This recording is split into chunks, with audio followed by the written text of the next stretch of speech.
Bonjour, toi qui m'écoutes.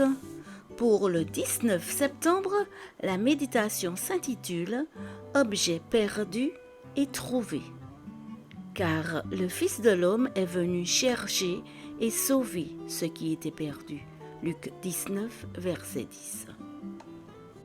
Le 2 mai 2016, une nièce de Miguel R., un de nos chers amis, est partie en excursion dans un petit bateau avec des collègues de travail pour visiter quelques attractions touristiques au large de l'île malaisienne de Balambangan.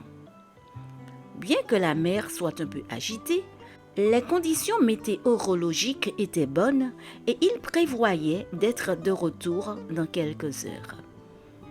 Martha et David, les deux jeunes Espagnols de l'expédition, n'étaient à Bornéo, Malaisie, que depuis quelques mois, employés dans un complexe hôtelier où ils travaillaient respectivement à la gestion et à l'entretien. Apparemment, peu après avoir quitté l'île, le moteur du bateau est tombé en panne et le navire a fait naufrage à la merci des courants marins. Dépourvu de GPS, de radio et de balises de détresse, il a dérivé loin de sa trajectoire initiale. Alors que le temps passe, sans nouvelles, la disparition de ces jeunes gens déclenche l'alarme de plusieurs hypothèses, dont celle d'un enlèvement par des terroristes. C'est ainsi qu'a débuté une vaste opération de recherche.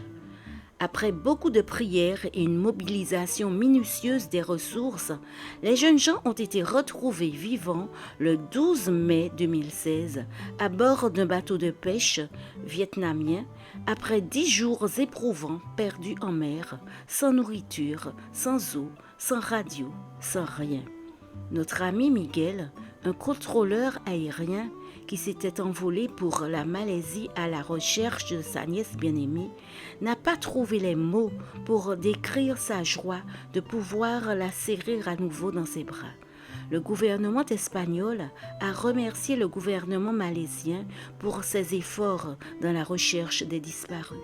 9 navires, 3 avions, un hélicoptère et un groupe de plongeurs ont participé aux opérations. Le ministre Garcia Margallo a déclaré ému « Je crois qu'aucun effort plus important n'aurait pu être fait ». C'est ce que l'on peut également dire, et même davantage, de l'immense opération de sauvetage menée par Jésus de Nazareth, venu en ce monde pour chercher et sauver ce qui était perdu. Il n'aurait pas pu faire un plus grand sacrifice pour nous. Philippiens 2, versets 5 à 7.